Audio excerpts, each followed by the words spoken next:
All right, 3, 2, 1. All right, welcome back to our continuing coverage from Super Bowl 60 Radio Row with Bron Heussenstamm, who created the Believe Network, which has hundreds of podcasts that involve a lot of ex-athletes. That's right. So why don't we talk about just what was behind the idea of building Believe? Sure, and it comes right back to this from looking for a spot for Ryan Leaf, a former athlete, to get into the podcasting space. And I just want to say, thank you all so much for having us. The fact that Ryan and I got together at Sweet Greens on Sunset Boulevard and conceptualized this whole thing to now penetrate enough to get to the NFL alumni to want to be and work with us is fantastic, because that was our goal from the beginning. Is, as a lot of people that aren't in this industry don't understand, is a lot of athletes want to talk, and there aren't enough microphones to go around. It's like musical chairs in these cities. And we saw this wave of tech coming, which was now you could go to direct to consumer and not have those gatekeepers, the program directors, the casting directors, and have to wait or move to North Texas and cover high school sports. You could get on the mic today and talk. So Ryan and I got together and said, what do you need as Ryan Leaf to be successful in this space? Let's go over the check boxes. And that's how we just built the business around how do we be a partner to help professional athletes achieve what they want in this creator space. And now we have over 800 people that podcast with us. Yeah, so how did the vertical grow, and what was your thought process of how you were going to expand on it? Sure, so I didn't want it to look like Ryan just started a pod. I wanted it to look like he signed somewhere. So I kind of just made up Believe and called some other athletes and was like, hey, if you guys all go on together, maybe I can sell one ad for free. We'll put out a nice press release. It'll make everybody look good. And when we started reaching out, we realized that a lot of people were looking for this and it didn't exist, which was just that help, because there were places to go. You could get a paycheck up front, as you know, as host, but there wasn't ones where you could just if you couldn't get that paycheck, I just want to start chopping wood, right? I want to get out there, shoot my free throws, whatever analogy you want to be. And that's what we really gave them, was the opportunity to not only get those reps, because for some people they just wanted to get in. Talk to athletes all the time, you picked up a ball when you were 6, you didn't get paid till you're 22. With NIL now it's 18. But it takes a little bit of time as a host. Luckily it doesn't take 14 years, but you need to get on the mic and prove yourself. And that's what podcast was able to do. And we were just right on that wave, was saying if you are going to do that, then how do we help you maximize it? And we've really threaded that needle to find it. For those who see this, have wanted to do something like this, what do you tell them? What are best practices to actually do this and have a chance to be successful at it? Sure, hard work, right? Professional athletes know that as well as anybody. You play in the NFL, you are a bad dude, and you put in the time and you grinded.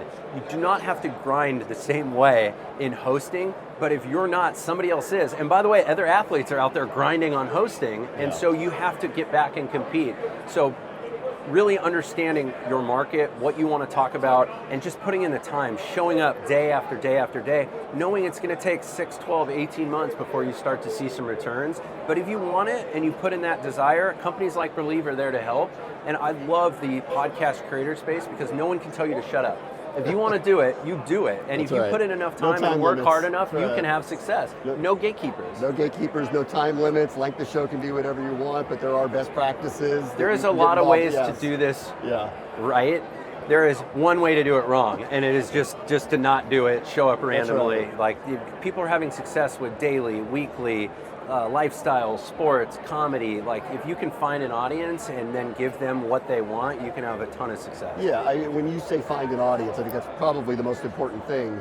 Who is your audience? Have you figured out who those people are? Who are your fans? And I think that's half the battle here. Sure. Understanding who would want to listen to you and about what topics. Sure, and I've talked to people that are coming off reality TV, and they're like, I want to do a show, and I'm like, yeah, but you were just on The Bachelor. You might want to talk about that a little bit. So for the athletes, especially the NFL players, it's you played for the Eagles, man, you got diehard fans that want to hear about the Eagles. And JJ Redick, who had the #1 athlete podcast, which is crazy because you think it would be, Shaq or someone on that level, he would get on the mic and say, guys, you see that game last night?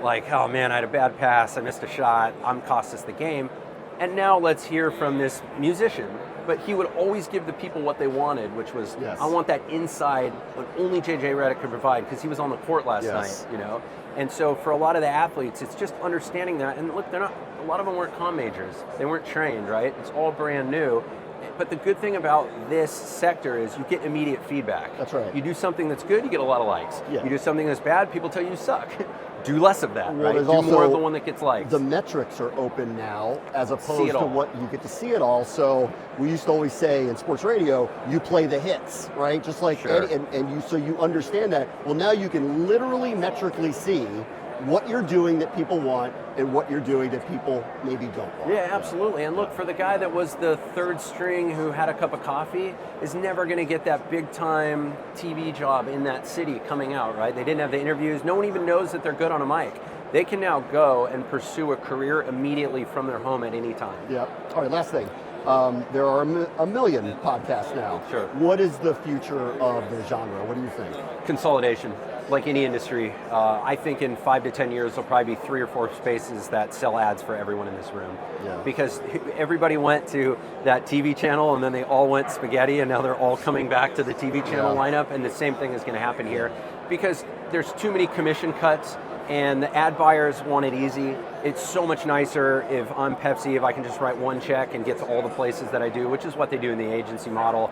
It doesn't make a lot of sense to pay 75 people. That takes a lot of work. So consolidation. I also think that you'll be able to okay your likeness to AI, and I as a listener will hear, hey, this is Bron, how's your day? Have you thought about investing in this? And you will approve it, and it will spit out directly to me every day. That's probably coming in like 3 years. Digital twins coming. Your digital friend will be there. Up front, I'll have him say hello to you now. All right. Bron Heussenstamm, the founder of Believe. Thanks so much. Thanks so much for having me. Appreciate it.